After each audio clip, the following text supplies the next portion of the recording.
सभी को सॉल्व करते हो। भारत में स्वतंत्र के लिए महान व्यक्ति का नाम बताइए। ಸ್ವತಂತ್ರಕ್ಕೆ ಹೋರಾಡಿರ್ತಕ್ಕಂಥ ಮಹಾನ್ ವ್ಯಕ್ತಿಗಳ ಹೆಸರು ಮತ್ತೆ ಯಾರು? ಸ್ವತಂತ್ರಕ್ಕಾಗಿ ಹೋರಾಡ್ತಾರೆ. ನೆಕ್ಸ್ಟ್ ಹಾಗೆ ಹೋಗುವ. ನೆಕ್ಸ್ಟ್ ಸುಭಾಷ್ ಚಂದ್ರ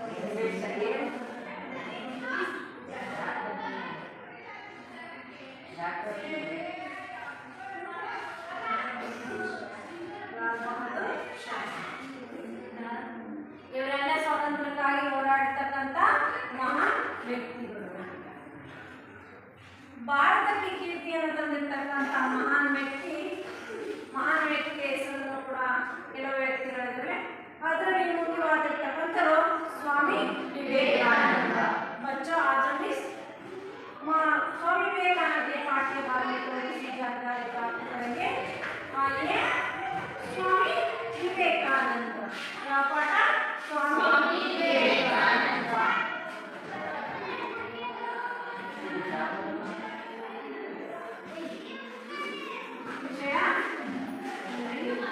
स्वामी विवेकानंद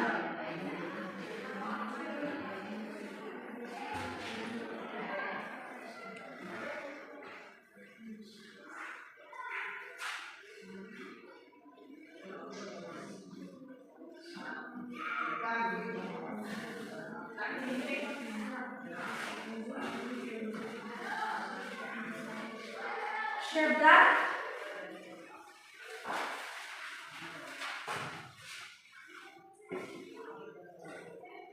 घराना शब्द का अर्थ कुल अथवा ಒಟ್ಟು. भ्रमण करना, घूमना, प्रतिष्ठित प्रसिद्धवाದಂತಹ ಮಹಾನ್. धर्मपारायण, धर्म का पालन करने वाला, धर्मವನ್ನ ಪಾಲನೆ ಮಾಡ್ತಕ್ಕಂಥದ್ದು. ಸುಡೌಲ್ ಅಂದ್ರೆ ಸುಂದರ ಅಥವಾ ಆಕಾರವಾದ, ಸುಂದರ ಆಕಾರವಾದ. ರುಚಿ ಆಕರ್ಷಿತ, ಕೆಲವು ವಸ್ತುಗಳನ್ನ ಆಕರ್ಷಣೆ ಮಾಡ್ತಕ್ಕಂಥದ್ದು.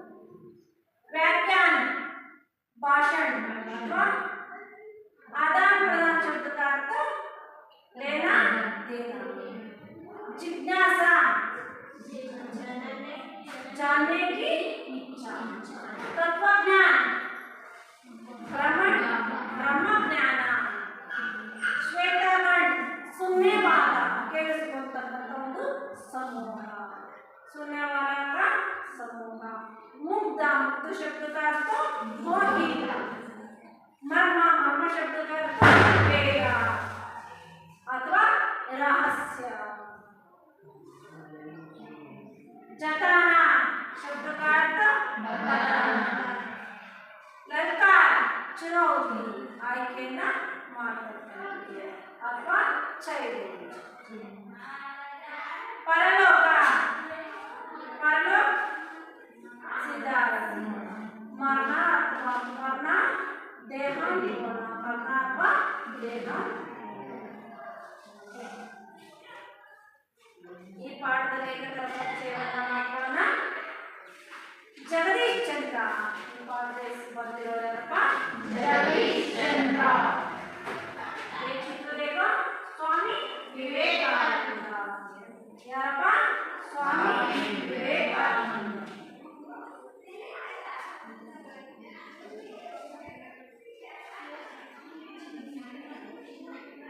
यारप्ಪ स्वामी विवेकानंद.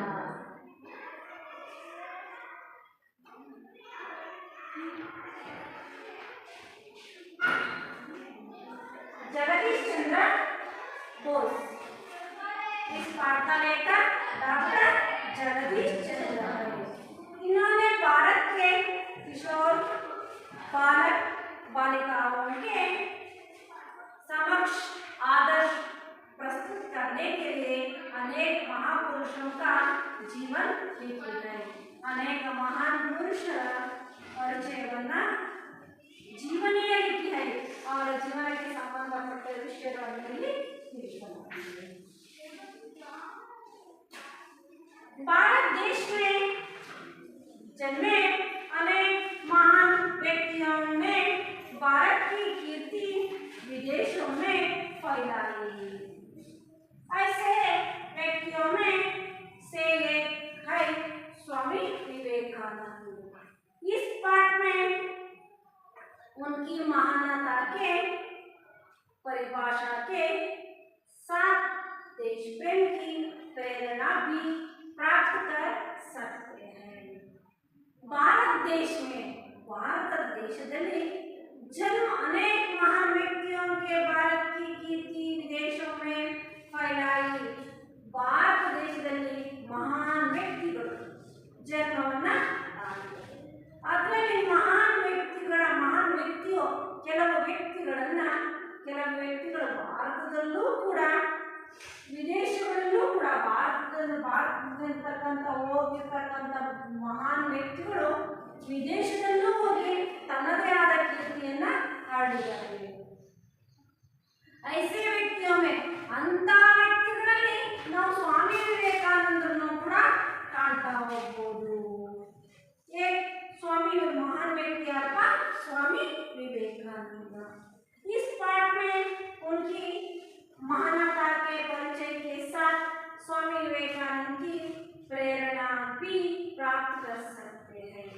ಈ ಪಾಠದಲ್ಲಿ ಮಹಾನತವಾದ ಪರಿಚಯವನ್ನ ಮಾಡಿಕೊಡ್ತಕ್ಕಂಥ ದೇಶ ಪ್ರೇಮ, ದೇಶವನ್ನ ಪ್ರೀತಿಸ್ತಕ್ಕಂಥದ್ದು.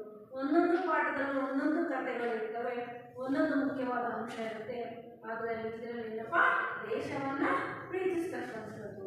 ಪ್ರೇರಣಾ भी प्राप्त कर सकते हैं, ದೇಶದ ಬಗ್ಗೆ ಗೌರವವನ್ನ ತೋರ್ತಕ್ಕಂಥದ್ದು. अगला पाठ है भारत के इतिहास में स्वामी विवेकानंद का नाम अमर है। इस वीर सन्यासी ने देश विदेश में भ्रमण कर भारतीय धर्म और दर्शन का प्रसार किया तथा समाज सेवा के नया मार्ग दिखाया। ಭಾರತದ ಇತಿಹಾಸದಲ್ಲಿ ಸ್ವಾಮಿ ವಿವೇಕಾನಂದರ ಹೆಸರು ಅಮರವಾಗಿದೆ. ಈ ಸ್ವೀಟ್ ಸನ್ಯಾಸಿ, ಇವರು ಸನ್ಯಾಸಿ ಆದರೂ ಕೂಡ ಇದ್ರು. ಸನ್ಯಾಸಿಯಾಗಿ ದೇಶ ವಿದೇಶಗಳಲ್ಲಿ, ನಮ್ಮಲ್ಲೇ ಅಲ್ಲ ಬೇರೆ ಬೇರೆ ದೇಶ ವಿದೇಶಗಳಲ್ಲಿಯೂ ಕೂಡ ಹೋಗಿ ಭ್ರಮಣ್ ಅಂದರೆ ತಿರುಗಾಟ, ಭಾರತೀಯ ಧರ್ಮವನ್ನ ಪ್ರಚಾರವನ್ನ ಮಾಡಿರ್ತಕ್ಕಂಥ ಪ್ರಚಾರವನ್ನ ಮಾಡಿ ಪ್ರಸಾರವನ್ನ ಮಾಡಿರ್ತಕ್ಕಂಥ ಮಹಾನ್ ವ್ಯಕ್ತಿ.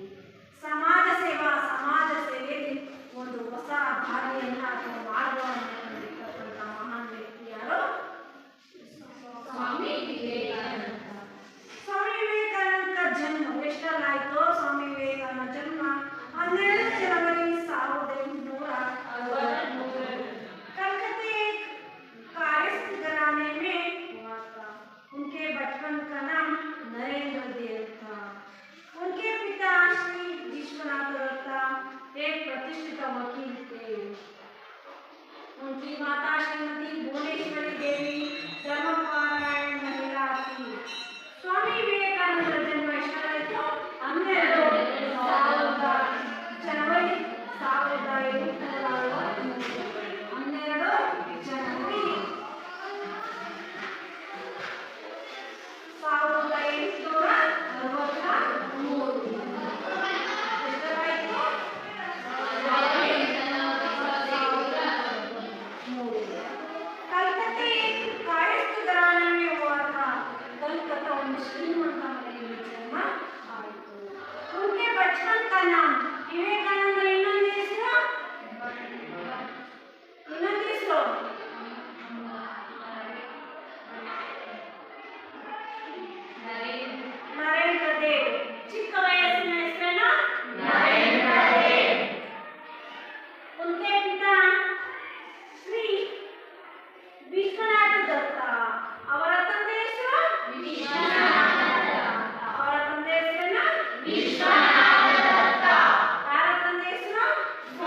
ಬಾಲಕ ನರೇಂದ್ರ ಚಿಕ್ಕ ವಯಸ್ಸಿನಲ್ಲಿ ಶರೀರ ಸ್ವಸ್ಥ ಆರೋಗ್ಯದಿಂದ ಕೂಡಿತ್ತು.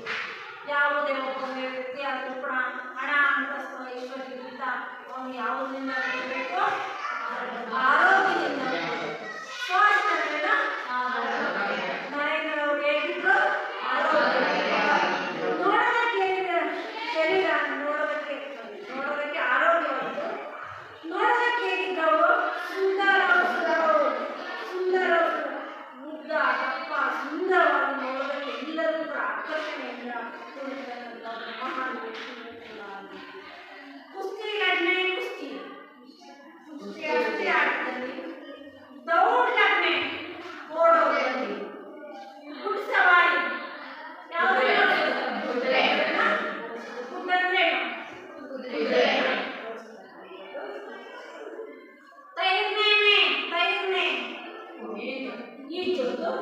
ಈಜೋದ್ರಲ್ಲೂ ಕೂಡ ಬಡ ಆನಂದ ಮಿಲ್ತಾ था. ಅವ್ರು ಯಾವ್ಯಾವ್ದ್ರಲ್ಲಿ ಯಾವ್ಯಾವ ಕೆಲಸ ಮಾಡೋದ್ರಿಂದ ಆನಂದ ಸಿಗ್ತಾ ಇತ್ತು?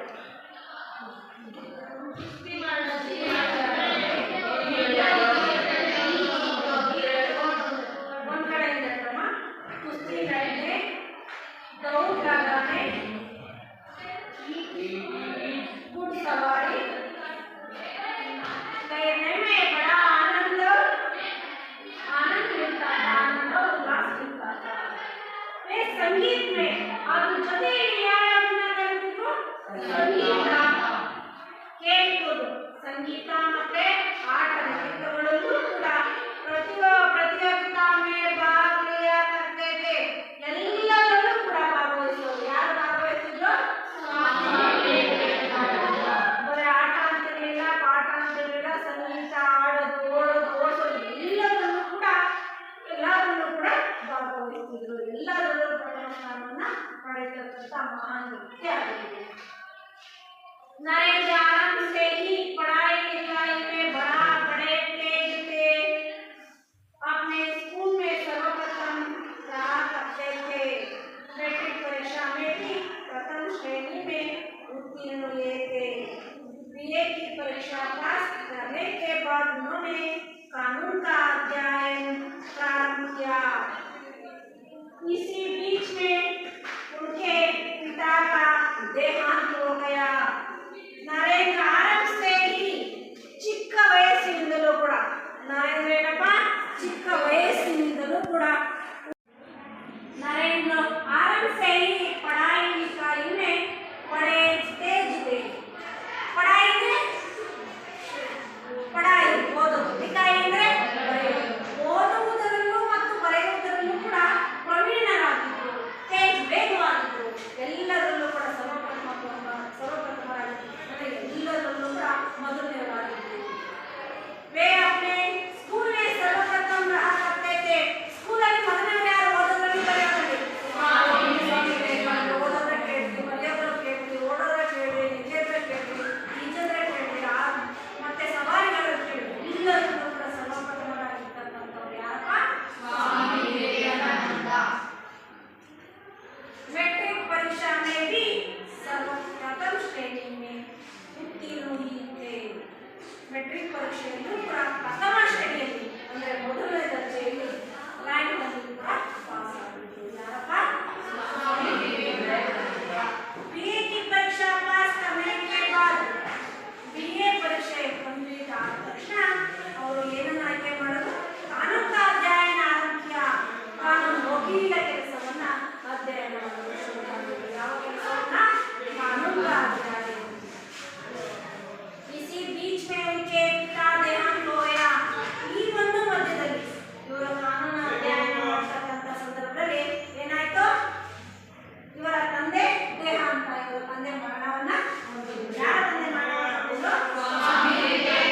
ಅವರ ತಂದೆ ಹೆಸರು ವಿಶ್ವನಾಥ. ಅವರು ಮರಣವನ್ನ ಹೊಂದಿದ್ರು. अध्ययन काल में उनकी रुचि व्याख्यान देना और विचारों का आदान प्रदान करने में थी. इसी कारण उन्होंने अपने कॉलेज में एक व्याख्यान समिति बनाई और कई प्रतियोगिताओं का आयोजन भी किया था.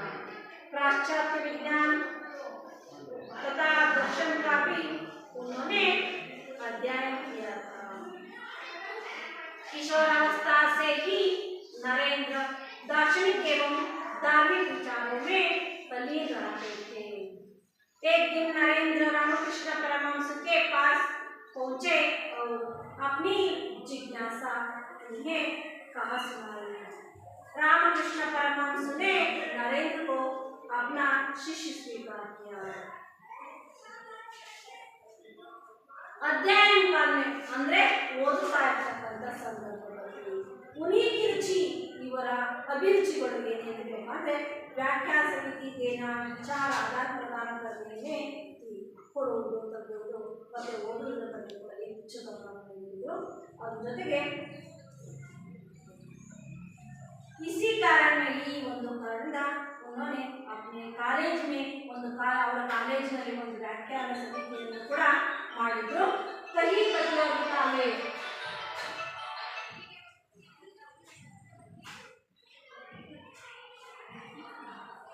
एक दिन दार्शनिक एवं धार्मिक विचारों के किशोरावस्थೆ ಚಿಕ್ಕ ವಯಸ್ಸಿನಲ್ಲೇ ಕೂಡ ನರೇಂದ್ರ ಅವರು ಧಾರ್ಮಿಕ ಮತ್ತು ವಿಚಾರಗಳಲ್ಲಿ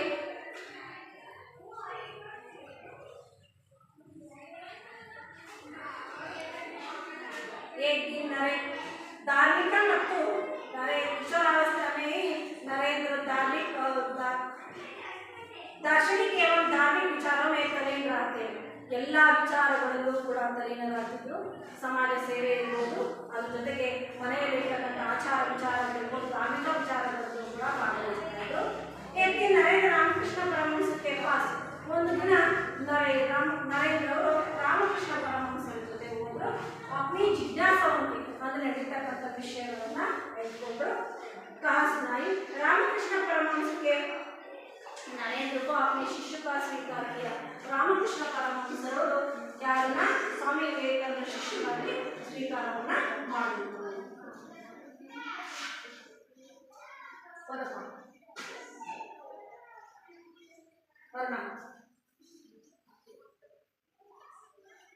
ಎದ್ದ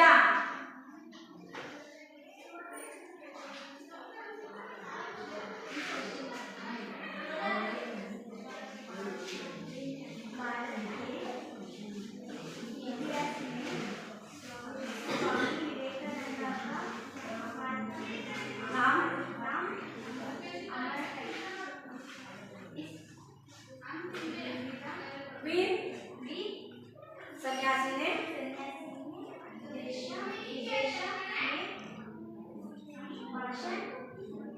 भ्रमण भारतीय धर्म और दर्शन प्रसार तथा समाज सेवा का नया ಅಂದ್ರೆ ಹೊಸ ಮಾರ್ಗವನ್ನು ಕಂಡುಹಿಡಿಯುವುದು, ಹೊಸ ದಾರಿಯನ್ನು ಕಂಡುಹಿಡಿಯುವುದು।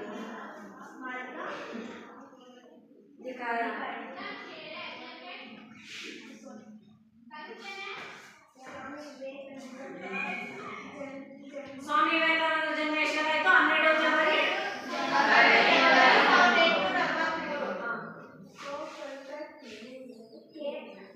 कलकत्ते के कायस्थ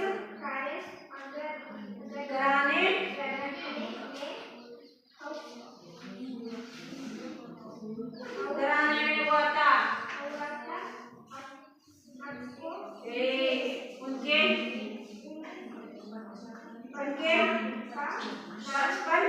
बचपन का नाम नरेंद्र देवता ಅವರ ಚಿಕ್ಕ ವಯಸ್ಸಿನ ಹೆಸರೇನು? नरेंद्र देवा।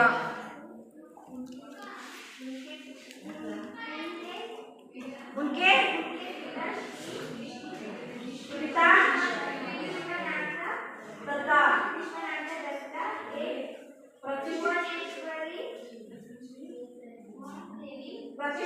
गौरी थे, उनकी पिता माता श्रीमती भुवनेश्वरी देवी धर्मपारायण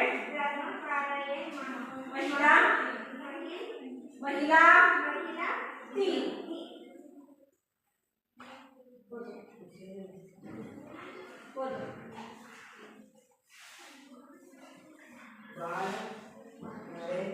नरेंद्र का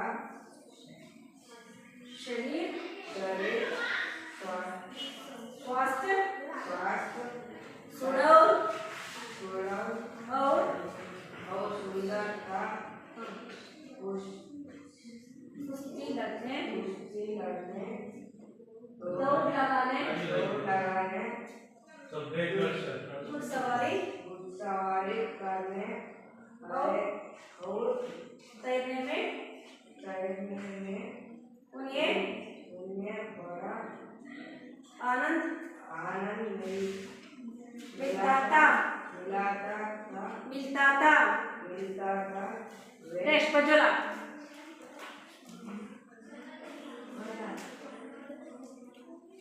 पिता बुकिर का बस्तो वे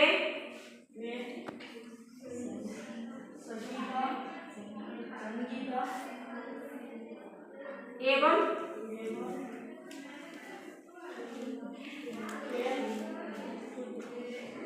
कूद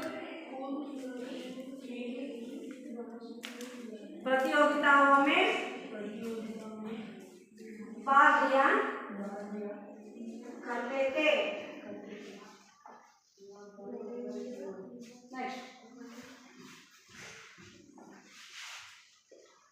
नरेंद्र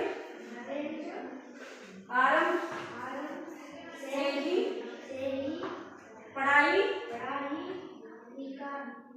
लिखाई में बड़े तेज थे।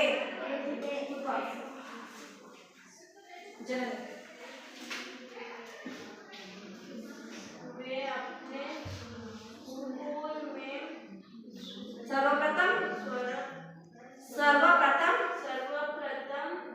रहा करते थे।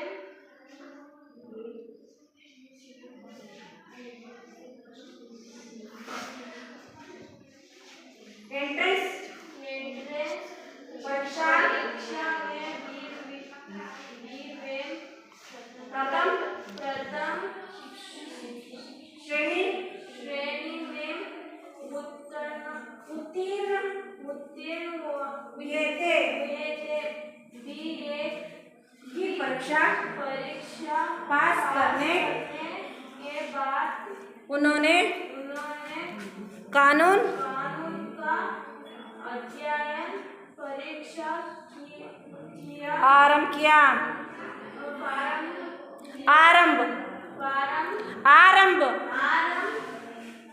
किया। इसी बीच में उनके पिता का देहांत हो गया।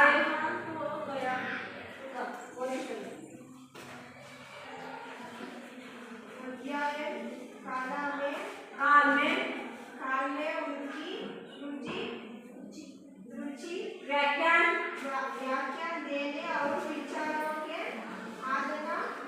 आदान प्रदान करने में थी। इसी करना उन्होंने अपने कॉलेज में एक व्याख्यान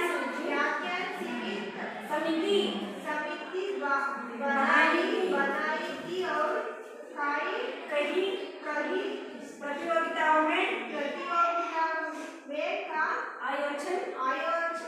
आयोजन भी किया था। विवेकानंद का बचपन का नाम क्या था? विवेकानंद के बचपन का नाम क्या था? नरेंद्र। विवेकानंद का बचपन का नाम नरेंद्र। विवेकानंद का जन्म कब हुआ? विवेकानंद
ರುಚಿ ಅಂದರೆ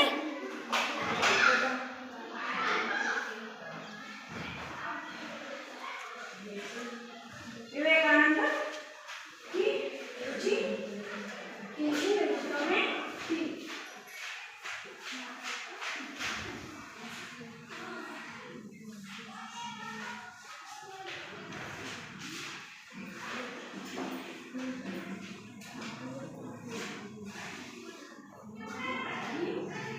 रुचि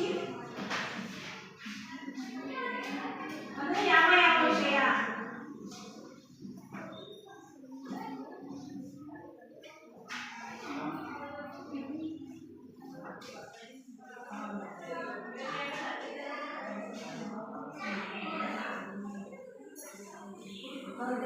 समाप्त हो गया।